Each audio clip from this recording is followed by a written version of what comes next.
معزز سامعین گرامی قدر، جو احباب پیچھے کھڑے ہیں وہ اوپر مسجد کے حال میں گنجائش ہوتی ہے وہ چلے جائیں. اسی طرح خواتین تیسرے جو فلور ہے وہاں پہ بھی گنجائش موجود ہے، اور خواتین اپنے خیموں کو جمعے کے دن اٹھا لیا کریں. ایک ہی جمعہ اس دفعہ آیا ہے تو وہ خیموں کا اٹھانا اور بستروں کا سمیٹنا بڑا ضروری ہوتا ہے تاکہ خواتین اکاموڈیٹ ہو سکیں.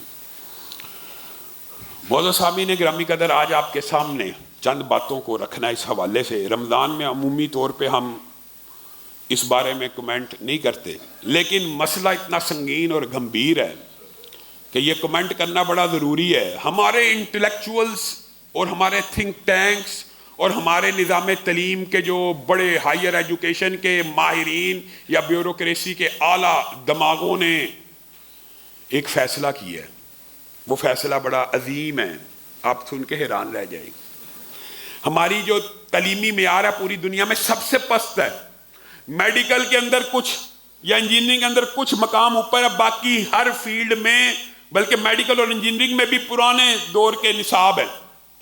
عصر حاضر کے مطابق اس نظام تعلیم کو نہیں کیا جا رہا. تعلیم کیسے پھیلے گی، تعلیم کو کیسے ترقی دی جائے گی، ان انٹلیکچوئل سو کالڈ انٹلیکچوئلز نے فیصلہ کیا ہاں اگر ملک میں تعلیم کو عام کرنا ہے، تعلیم کو فروغ دینا ہے تو تعلیمی اداروں میں ڈانس ہونا چاہیے. انا للہ و انا الیہ راجعون. نوٹیفیکیشن جاری ہوا ہے وزارت تعلیم کی طرف سے کہ فلاں دن کو بچے اور بچیوں کو ڈانس کرایا جائے، ذہن کی نشو و نما ہوگی. پاکستان تعلیم میں بڑا آگے چلا جائے گا اور تعلیمی میدان میں جتنی کمیاں کوتاہیاں اب ناچ ناچ کے پوری کی جائیں گی.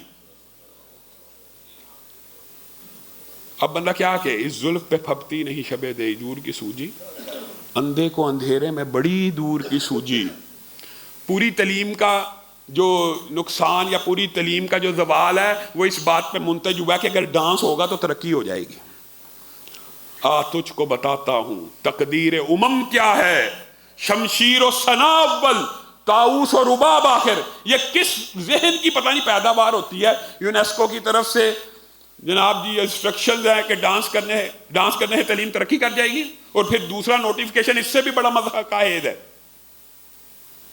آپ کو پتہ ہے ذہن کی، برین کی ہر گیم اسلام میں جائز ہے سوائے ایک گیم کے. جسمانی استعداد کی ساری گیمیں جائز ہوتی ہیں، لک کی ساری گیمیں حرام ہوتی ہیں اسلام میں. کیوں؟ لک کی گیم ہوتی ہے پانسا، دانا، کارڈز. دانا پھینکا آپ کے اختیار میں نہیں، 6 آنا 5 آنا، یہ لک ہے. اس کو کھیل کے آپ وقت کا ضیاع کر رہے ہیں اور آپ اس جوبے کے رستے کی طرف جا رہے ہیں اور آپ اس چیز پہ بلیو کرنے لگے دیکھیں جی میری لک میں یہ اچھی ہے، میری لک. اس میں آپ کا کوئی استعداد نہیں. کارڈز کا آنا آپ کی استعداد میں نہیں ہے. اچھا کارڈ آیا، برا کارڈ آیا، 10 نمبر آیا، 11 نمبر آیا، 12، آپ کو پتہ ہی نہیں. یہ لک کی گیمیں اسلام میں ساری حرام ہیں. ذہنی ساری گیمیں جائز ہیں، اینگلز کی، نشانے بازی کی، ہر گیم، کیرم بورڈ، بلیئرڈ وغیرہ میں بھی جوا وغیرہ نہ ہو، جائز ہیں. یہ ساری گیمیں جائز ہیں جسمانی ورزش کی. صرف ایک گیم ذہنی استعداد کی جس کا نام لے کے حرام کیا گیا، وہ کون سی ہے؟ ماشاءاللہ الحمدللہ تعلیم اور علم کا یہ فائدہ ہے. شطرنج. شطرنج ذہن کی استعداد کی گیم ہے، خالص ذہن کی، لیکن واحد ذہنی استعداد کی گیم ہے جس کو نام لے کے حرام قرار دیا گیا. کیوں؟ کیونکہ اس میں وقت کا ضیاع ہے. ضروری نہیں ہوتا کہ ہر چیز کی علت ایک ہو، اس کا نام لے کے اس لیے حرام کیا گیا کہ اس میں وقت کا ضیاع بہت زیادہ ہے اور وزارت تعلیم کو یہی سوجی ہے. دوسرا نوٹیفیکیشن یہ ہے کہ تعلیمی اداروں میں چیس کے اور شطرنج کے مقابلے کروائے جائیں. ہر چیز میں دین دشمنی، ہر چیز میں اسلام دشمنی. یہ دونوں کام کرنے سے پاکستان تعلیمی میدان میں بڑا آگے چلا جائے گا. یہ لبرل مافیا اور سیکولر مافیا ابھی آپ نے اس رمضان میں دیکھ لیا ہے. اتنے غلاظت والے، اتنے پکے پیٹنٹ جھوٹے ہیں. آپ کے سامنے، آپ کے ذہن میں یہ واقعہ آیا ہوگا، برادر اکبر ابتسام صاحب کے والے سے اتنا جھوٹ بول رہے ہیں، اتنا جھوٹ بول رہے ہیں. وہ ابو بکر معاویہ کو پولیس نے پکڑا، 7-8 دن پولیس کی کسٹڈی میں رہا اور میڈیا پہ طوفان اور جھوٹ کا سیلاب بپا کیا ہوا ہے. ابتسام صاحب نے جی ڈی این اے نہیں کرنے دیا.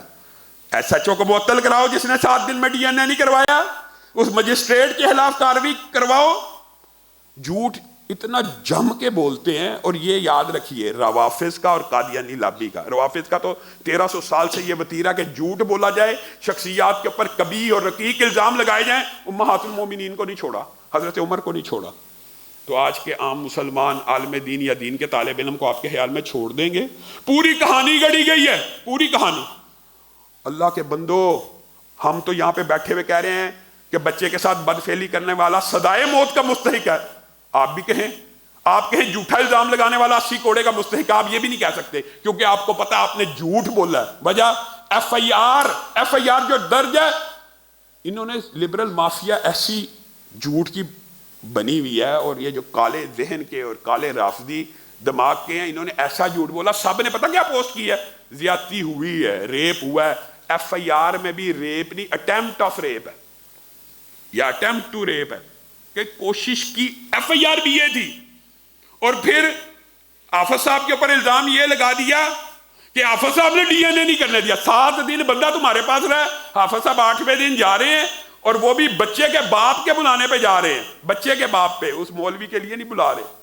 ہماری طرف سے تو آج بھی یہ ہے کہ ہر بچے کے ساتھ بدفعلی کرنے والے کو سزائے موت دی جائے۔ آپ بھی کہیے نا، اسلام کا دوسرا حصہ جو جھوٹی تہمت لگائے وہ بھی 80 کوڑے کے لیے اپنے آپ کو پیش کر دے۔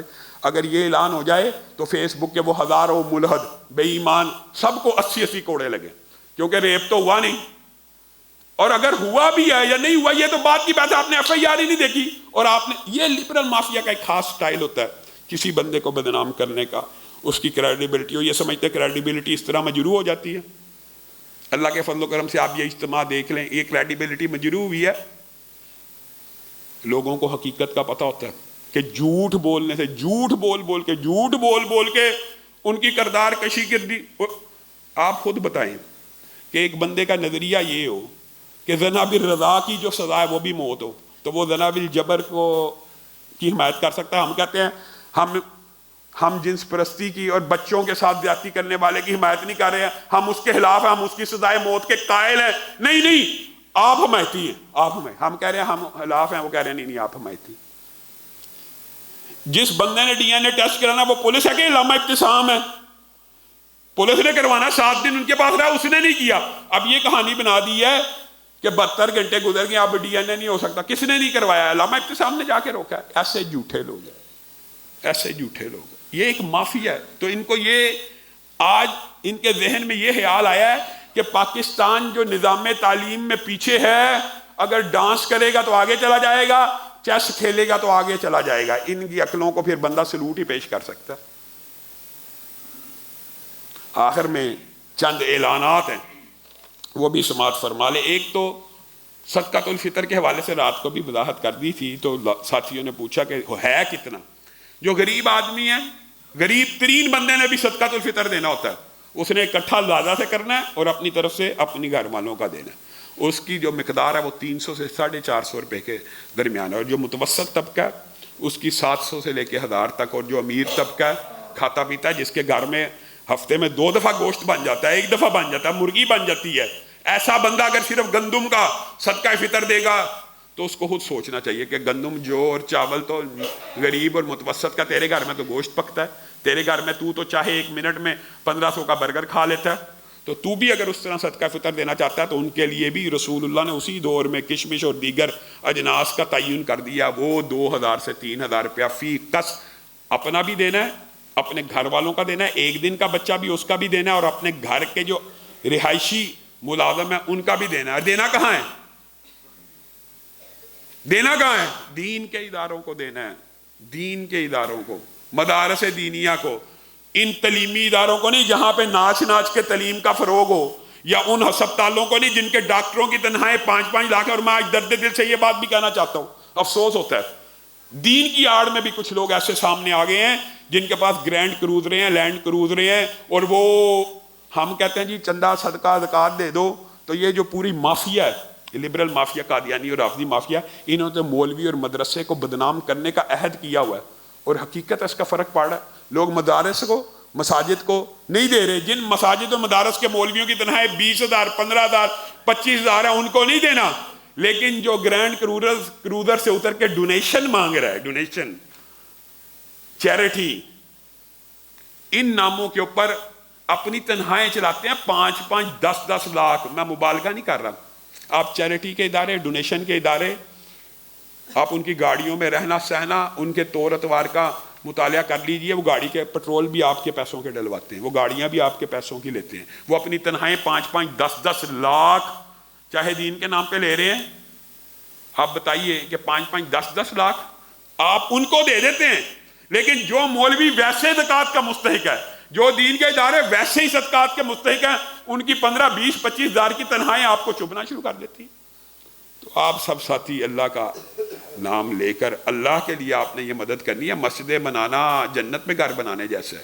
ایک گھونسلے کے برابر بھی اگر جگہ لے کے دی ہے تو جنت میں گھر بھر جانا ہے. تو دین کے اداروں کو، مدارس دینیہ کو، آپ سب کو صدقات، زکوٰۃ، عطیات دینے چاہیے، اور صدقۃ الفطر بھی یہاں پہ جمع کرانا چاہیے. اور صدقۃ الفطر بعض لوگ یہ سمجھتے ہیں کہ عید سے پہلے جو دیا بس وہی ہے. آخری دنوں میں صدقۃ الفطر ادا کر دینا چاہیے. وہ جو حدیث ہے شیطان والی، وہ جو غلہ تھا وہ صدقہ فطر کا غلہ تھا، جس کے اوپر حضرت ابو ہریرہ کی جو آپ نے ابلیس نے آ کے آیت الکرسی بتائی ہے. تو رمضان کے اندر، رمضان کے آخری عشرے میں صدقۃ الفطر ادا کر دینا چاہیے. عید کی نماز سے پہلے جو ادا کریں گے وہ صدقہ فطر مانا جائے گا. جو عید کی بات قضا تو ادا کرنی ہوتی ہے، لیکن صدقہ فطر کی حقیقی روح کو وہ صدقہ نہیں پہنچ سکے گا. اور دوسرا اعلان یہ ہے کہ انشاءاللہ عید الفطر کی جو نماز ہے 6 بجے انشاءاللہ، آپ کو پتہ ٹائم کی ہم پابندی کرتے ہیں، اسی توحید پارک میں، یہ مسجد کے ساتھ جو متصل ہے، وہاں پہ مرد و خواتین سب ساتھی شریک ہوں، اور عید کی نماز انشاءاللہ صبح 6 بجے ادا کر دی جائے گی. تیسرا اعلان یہی ہے جو پہلے بھی کیا کہ شعبہ حفظ میں جو داخلے ہیں وہ کھلے میں، شعبہ حفظ کے جو داخلے ہیں وہ کھلے میں، اب بچوں کے لیے بھی اور بچیوں کے لیے بھی. اس کے علاوہ بہت سے ساتھیوں نے دعا کے لیے کہا ہے، انشاءاللہ جمعے کے بعد وہ کروائیں گے. حافظ نواز صاحب کے والد صاحب کا انتقال ہوا، ان کے لیے دعا کرنی ہے. ڈاکٹر محسن صاحب کی ساس کا، اسی طرح عبدالستار صاحب ہیں، ان کی ایک سکول ٹیچر ہے. اسی طرح مختلف ساتھیوں نے دعا کے لیے کہا. حاجی ملک عبدالرشید صاحب نے بھی دعا کے لیے کہا. انشاءاللہ نماز جمعہ کے بعد ان احباب کے لیے دعا ہوگی. سبحان ربک رب العزت عما یصفون وسلام علی المرسلین والحمد للہ رب العالمین.